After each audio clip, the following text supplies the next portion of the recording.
All right, so get this. We're diving into a real head-scratcher today, the passing of Richard Simmons. Yeah, this one's got a lot of people talking and wondering. It's like everyone's an armchair detective these days, right? A little bit. Especially with a case like this. And we actually got a request from a listener to really unpack this one. Oh, wow. Yeah, they send over the autopsy report and some news coverage. Oh, They want to know, like, is there any truth to the rumors? I see. So what do we have to work with here? Well, we've got the facts, or at least as close as we can get, Right. which, let's be honest, can be pretty open to interpretation.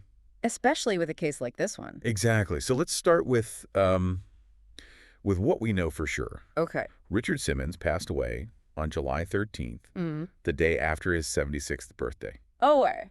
Yeah, not exactly the birthday present anyone had in mind. No, not at all. And of course, the media goes into overdrive, right? Of course. You know how it is. Because a story like this, it just grabs you. It's true. Everybody remembers Richard Simmons. Exactly. He was larger than life. And then, poof, gone. So where do we even begin to unpack this? Well, the autopsy report's a good place to start, wouldn't you say?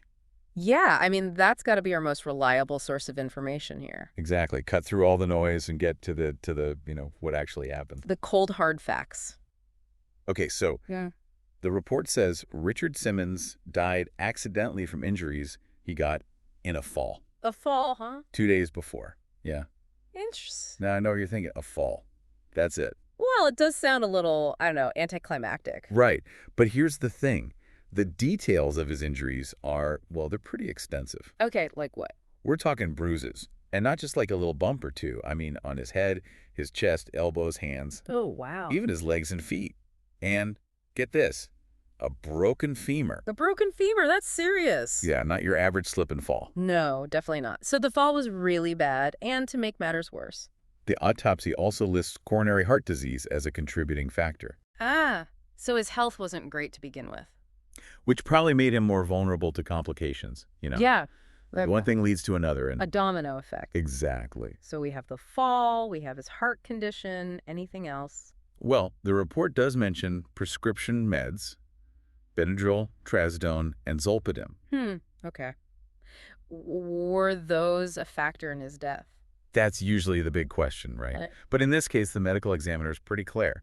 The medications did not contribute to his death. Okay, so we can rule that out as a possible explanation. Seems that way. It's interesting, though, even with a pretty detailed autopsy report, people still have questions. Oh, absolutely. And that's what we're going to dig into next, because if it was just a fall, why are people so suspicious, right? Right, and why is everyone so focused on the housekeeper? It's weird, right? Like, you have the official report, it seems pretty cut and dry. You'd think that would be the end of it. Case closed. But people love a good mystery.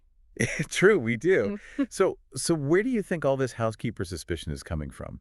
Well, I think you have to consider the whole picture, right? Richard Simmons was a very public figure for so long. Oh, absolutely. Like fitness icon status. Exactly. And then, kind of out of the blue, he just disappears. Drops off the map, yeah. Stops doing interviews, stops making appearances. Becomes a recluse, basically. Pretty much, yeah. And when someone that famous goes silent, well, people start to talk. It's like they say, nature abhors a vacuum, right? Exactly. And that vacuum gets filled with rumors, innuendo, wild theories. Like, what's he really up to in there? What's really going on? People start to speculate, and in their minds, they start to create these narratives. So then in these scenarios, the people closest to the person who's gone off the grid, they kind of become suspect. Exactly. It happens all the time in high-profile cases. Oh, yeah. You think of any celebrity death that's even slightly mysterious. The spotlight immediately turns to the people they were closest to. Spouses, assistants, caretakers. And in this case, the housekeeper. Exactly right. The housekeeper becomes the most visible character in this narrative that's already shrouded in mystery. And I mean, we have to remember, Richard Simmons was 76 years old. Yeah, and even though falls can happen to anyone. It's true. It's easy to jump to conclusions. Especially when there are already so many unanswered questions swirling around.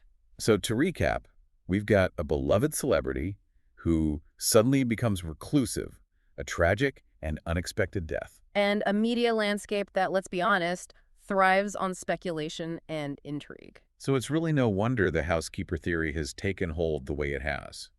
Even though, and this is important to remember, the autopsy report doesn't even mention the housekeeper, let alone implicate them in any wrongdoing. It's like the report says one thing, but people are already convinced of something else. It's that human need for narrative, you know?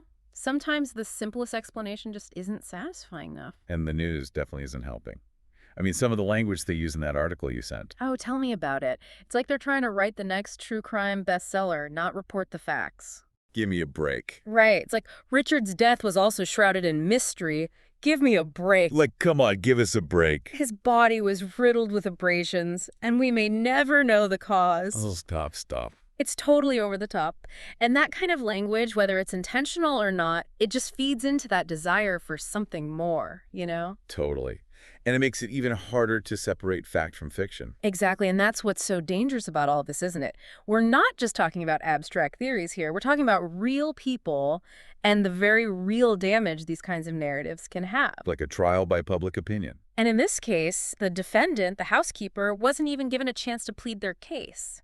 It's scary, actually, how quickly things can spiral out of control. It is. And it reminds us that we all have a part to play in this, right? It's not just about being entertained by a story. It's about being responsible with the information we consume and share. Especially these days. Like, everyone's a journalist, everyone's an influencer. Right. One click and you're sharing something with potentially thousands of people. And you don't even know if it's true. It's wild. It really is. And when you add in the whole social media algorithm thing, Oh, don't even get me started. it's like they're designed to amplify the most sensational stuff regardless of whether it's true or not. And look, I get it. We all love a juicy story. Of course, it's human nature. But in a case like this, with someone who's passed away, it just feels different. It does. It's not just a game anymore, you know? Real people are affected by this, real lives. So what can we do? Like, how do we even begin to navigate this crazy information landscape? Well, for me, it starts with awareness.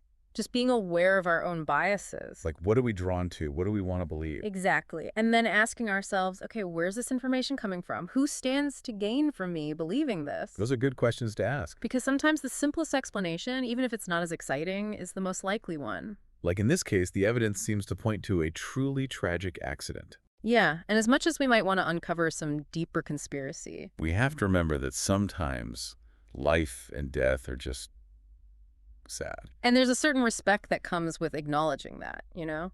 A respect for the truth and for the people involved. Well said. Well, folks, that's the story as best as we can tell it. We've looked at the facts, we've unpacked the rumors, and hopefully given you some things to think about. And hopefully encouraged everyone to be a little more mindful about what they share and what they choose to believe. Absolutely. Because at the end of the day, we're all in this together. Right. Trying to make sense of it all. That's right. And if we can do that with a little more empathy and a little less judgment. The world would be a better place. And on that note, that wraps up our deep dive into the passing of Richard Simmons. Until next time, stay curious, stay informed, and most importantly, stay thoughtful.